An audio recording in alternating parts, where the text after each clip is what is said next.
Hello friends, welcome to Cookz Tamizha channel. இன்னைக்கு நம்ம சேனல்ல என்ன ரெசிபி பார்க்க போறோம்னு பாத்தீங்கன்னா yummy-ஆன ஒரு ஈவினிங் ஸ்நாக்ஸ் வெஜிடபிள் கட்லெட் எப்படி செய்யறதுன்னு தான் பார்க்க போறோம். வாங்க வீடியோக்குள்ள போலாம். வெஜிடபிள் கட்லெட் பண்றதுக்காக நான் ஆல்ரெடி வெஜிடபிள்ஸ்லாம் கட் பண்ணி வச்சிருக்கேன். இப்போ அதை நம்ம வேக வச்சிரலாம். ஃபர்ஸ்ட் ஒரு குக்கர்ல கட் பண்ணி வச்சிருந்த கேரட், பீன்ஸ், பச்சை பட்டாணி, தேவையான அளவு தண்ணி, தேவையான அளவு உப்பு சேர்த்து கலந்து விட்டுறலாம். இப்போ நம்ம குக்கரை மூடி 2 விசில் விட்டுறலாம். இப்போ 2 விசில் வந்துருச்சு பாருங்க. இப்போ நல்லாவே வெஜிடபிள்ஸ்லாம் வெந்துருச்சு. நெக்ஸ்ட் ஒரு பேனில் 2 டேபிள் ஸ்பூன் ஆயில் சூடு பண்ணிக்கலாம்.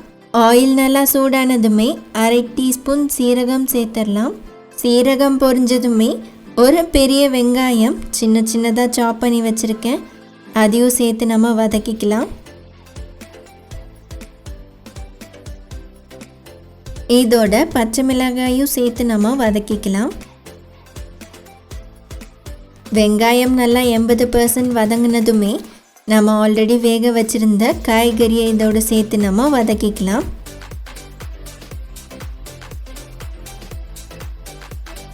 நெக்ஸ்ட் இதோட 1/4 டீஸ்பூன் மஞ்சள் தூள், 1/2 டீஸ்பூன் மிளகாய் தூள், 1/2 டீஸ்பூன் ஜீரகத்தூள்,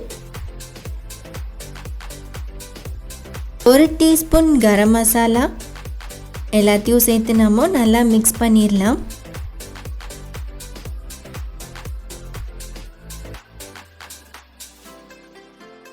நெக்ஸ்ட் இதோட தேவையான அளவு உப்பு சேர்த்து நம்ம கிளறி விட்டுடலாம்.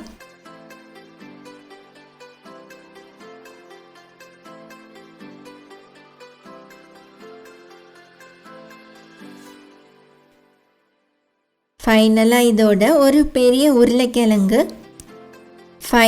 ஒரு உருளைக்கிழங்கு வேக வச்சு நல்லா மசிச்சு எடுத்துருக்கேன், அதையும் இதோட சேர்த்து நம்ம கலந்துடலாம். உருளைக்கிழங்கு நல்லா மசாலாவோட சேர்த்து நல்லா மிக்ஸ் பண்ணிடலாம்.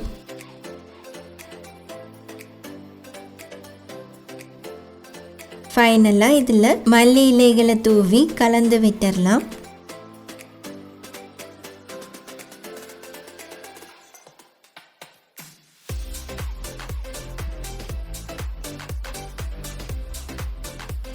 இப்போ இந்த மிக்ஸ்சரை நல்லாவே ஆற விட்டுடலாம்.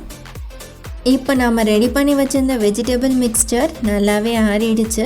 இப்போ நாம் கொஞ்சமாக அந்த மிக்ஸ்சர் எடுத்து உருண்டை பண்ணிக்கலாம். இந்த மாதிரி உருண்டை பண்ணதுக்கப்புறமா உள்ளங்கையில் வச்சு லைட்டாக ப்ரெஸ் பண்ணுங்க.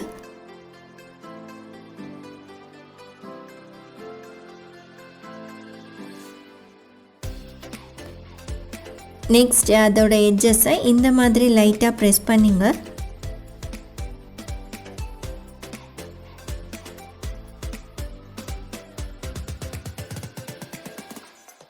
பாருங்க, இப்போ நமக்கு கட்லெட் ஷேப் நல்லாவே வந்துருச்சு. இதே மாதிரி எல்லாத்தையும் ரெடி பண்ணிக்கலாம். கட்லெட் மேலே கோட் பண்ணுறதுக்காக ஒரு பவுலில் 2 டேபிள் ஸ்பூன் கார்ன்ஃப்ளவர் மாவு எடுத்திருக்கேன். அதோட கொஞ்சமாக தண்ணி சேர்த்து நாம் இந்த மாதிரி ஒரு பேட்டராக ப்ரிப்பேர் பண்ணிக்கலாம்.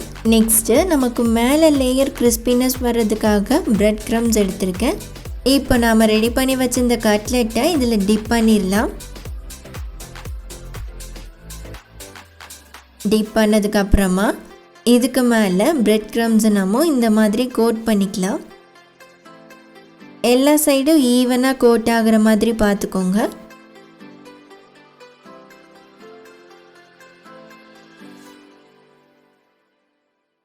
இப்போ எல்லாமே கோட் பண்ணியாச்சு.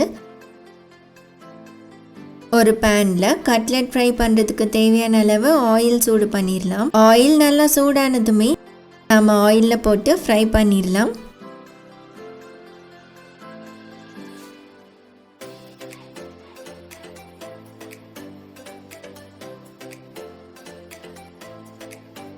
ஒரு சைடு நல்லா ஃப்ரை ஆனதுமே இன்னொரு சைடு திருப்பி விட்டு நம்ம ஃப்ரை பண்ணிக்கலாம். நல்லா கோல்டன் ப்ரௌன் கலர் வர வரைக்கும் நம்ம ஃப்ரை பண்ணி எடுத்துக்கலாம். பாருங்கள், இப்போ நல்லாவே ஃப்ரை ஆயிடுச்சு. இதை எடுத்து நம்ம பிளேட்டில் வச்சிடலாம்.